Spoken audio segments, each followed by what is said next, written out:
सभी बच्चों को नमस्कार। मेरा नाम है जगदीश सोलंकी और आप देख रहे हैं physics bye Jagdish Solanki YouTube channel. इस चैनल में आप सभी का स्वागत है।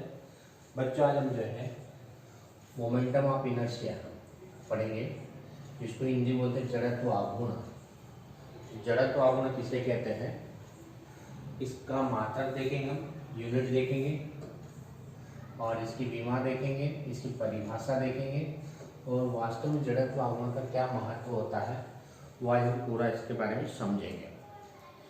तो जड़त्व क्या होता है, हमने रेखी गति में पढ़ा है कि यदि कोई वस्तु स्थिर है तो हमेशा स्थिर रहेगी और यदि कोई वस्तु गतिशील होती है तो वो हमेशा गतिशील ही रहती है, जब तक कि उस पर कोई बाह्य बल न लगाया जाए। तो वस्तु स्वयं अपनी अवस्था में परिवर्तन नहीं करती है। जैसे मान लो कि ये बोर्ड यहाँ रखा है तो ये हमेशा यहीं रखा रहेगा, ये अपने आप एक स्थान से दूसरे स्थान नहीं जा सकता है, इसके लिए अपने कोई बल लगाना पड़ेगा। तो वस्तु स्वयं अपनी अवस्था में परिवर्तन नहीं कर पाती है, तो वस्तु का यह गुण जड़त्व कहलाता है, इनर्शिया कहलाता है। या ना, जड़त्व किसको कहते हैं कि कोई भी वस्तु अपनी अवस्था में परिवर्तन नहीं कर पाती जब तक कि उस पर कोई बाह्य बल न लगा जाए। यानी वस्तु अपनी परिवर्तन स्वयं नहीं करती है, उसके लिए अपने कोई फोर्स या एक्सटर्नल फोर्स लगाना पड़ता है, बल लगाना पड़ता है। तो उस गुण को, किस गुण को, जिसमें वस्तु अपनी अवस्था में परिवर्तन नहीं कर पाती है, जहाँ रखी है वहीं रखी रहती है, या यदि गतिशील है तो उसी वेग से उसी दिशा में गतिशील ही रहती है, यानी वो अवस्था में परिवर्तन नहीं कर पाती है, तो वस्तु का यह जो गुण होता है उस गुण को हम बोलते हैं जड़त्व या इनर्शिया कहते हैं।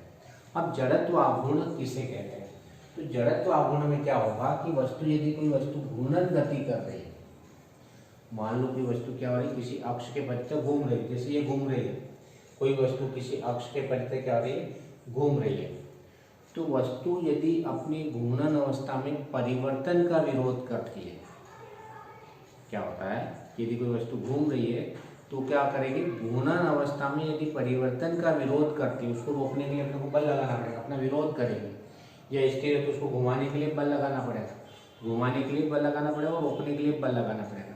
तो जब कोई वस्तु अपनी घूर्णन अवस्था में परिवर्तन का क्या करती है, विरोध करती है, तो वस्तु का वह गुण जड़त्व आघूर्ण कहलाता है। जड़त्व में वस्तु यदि रखी है तो रखी रहेगी, घूमने का नहीं रहता, स्थिर है तो स्थिर रहेगी, गतिशील है तो गतिशील रहेगी, तो उसको हम बोलेंगे जड़त्व।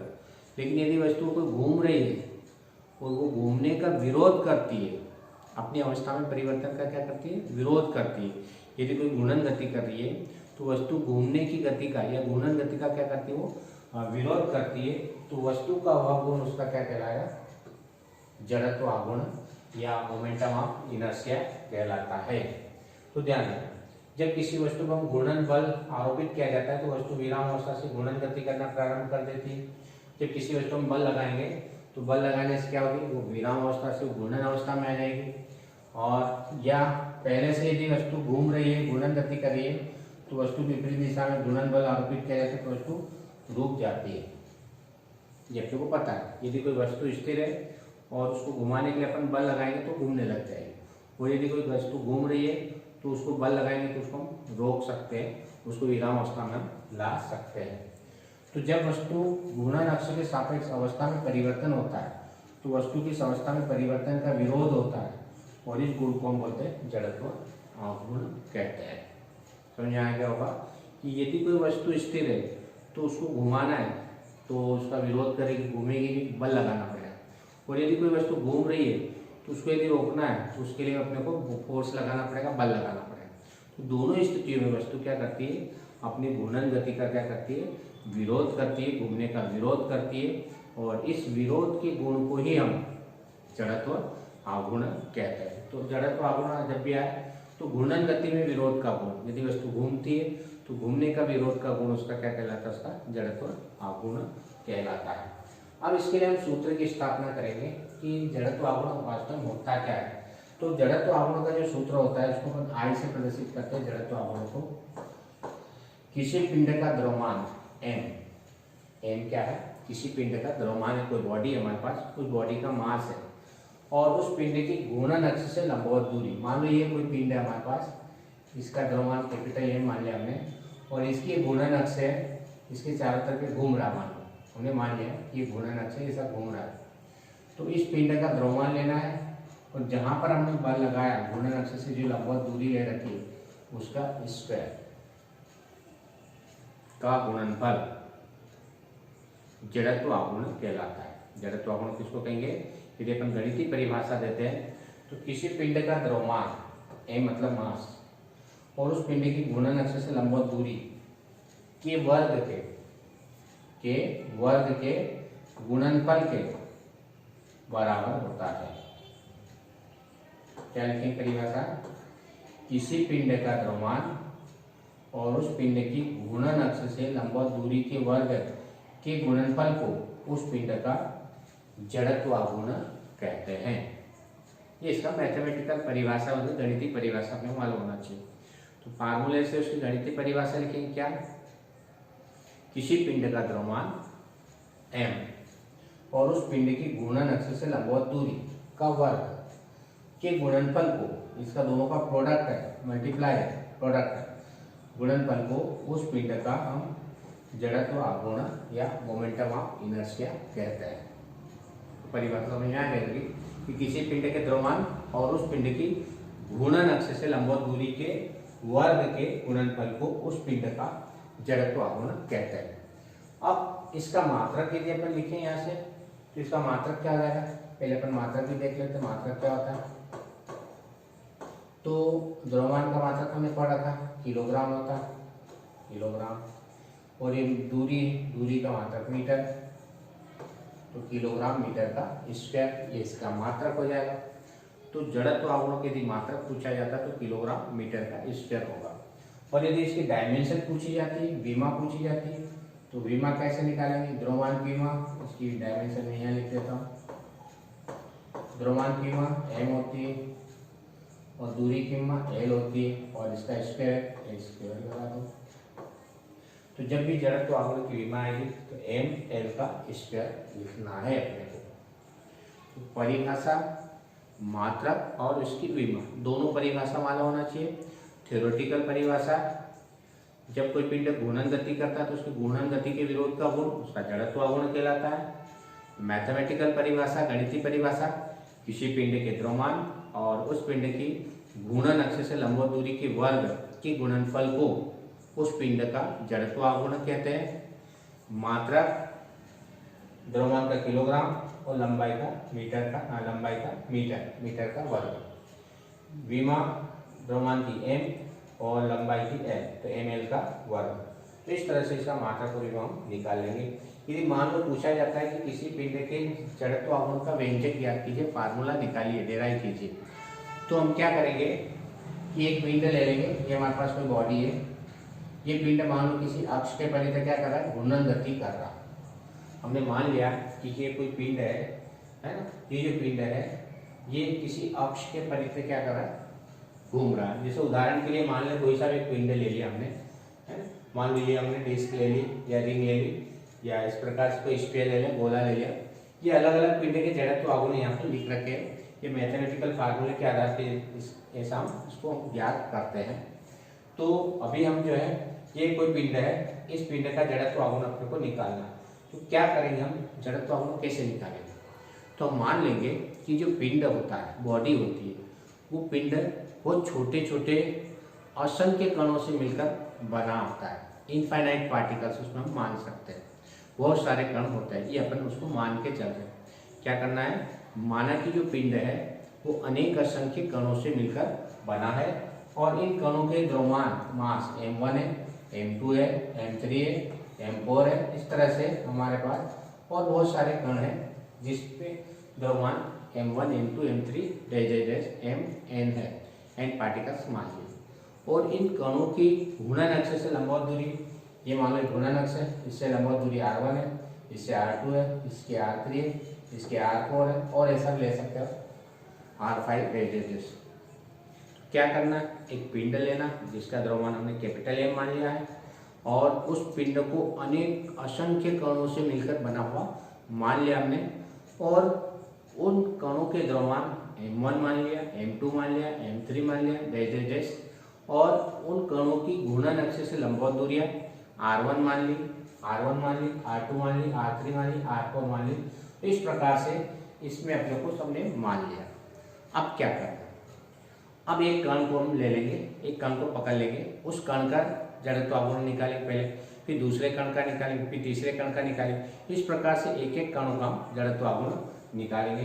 तो पहले कण का जड़त्व आघूर्ण कैसे कितना हो जाएगा, m1 r1 का स्क्वायर, क्योंकि हमारे पास फार्मूला m × r का स्क्वायर, पहले कण का द्रव्यमान m1 और लंबवत दूरी r1 है, तो m1 r1 का स्क्वायर, दूसरे कण का m2 r2 स्क्वायर, तीसरे कण का m3 r3 square and so on. इसी प्रकार से अन्य कणों का भी निकाल सकते हैं।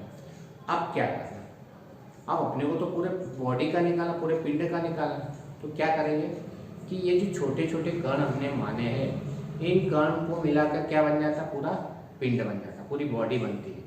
तो यदि अपने को पूरी बॉडी का यदि जड़त्व आघूर्ण निकालना, क्या करना पड़ेगा, इन कणों को सबको जोड़ना पड़ेगा, ऐड करना पड़ेगा, जमा करना पड़ेगा, इकट्ठा करना पड़ेगा।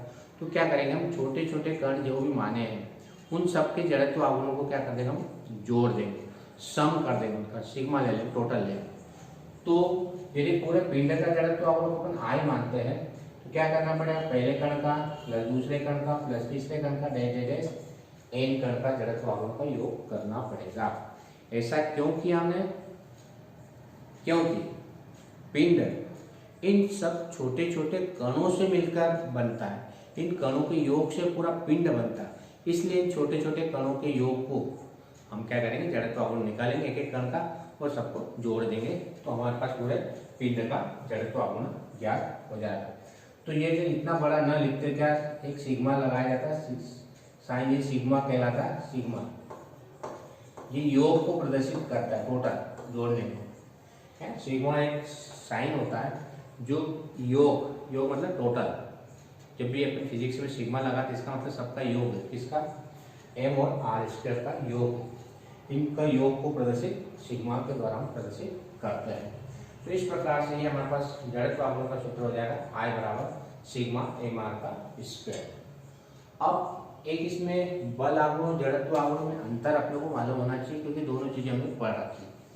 तो बल आघूर्ण क्या होता है, अभी पिछले इसमें पढ़ा था, जब कोई बल इस प्रकार से किसी पिंड के अक्ष के पहले तो घुमाने की प्रवृत्ति रखता हो, तो इसको हम बोलते हैं बल आघूर्ण। हमने पढ़ा बल आघूर्ण किसको कहते हैं, कि जब किसी वस्तु को हम कोई बल लगाते हैं और उस बल के प्रभाव से यदि वस्तु घूमने लगती है, क्या होगा, यदि किसी वस्तु में फोर्स लगाया, बल लगाया और उस बल के प्रभाव से वस्तु क्या होती है, घूमने लगती है, तो वस्तु का वह गुण क्या कहलाता है, बल आघूर्ण कहलाता है।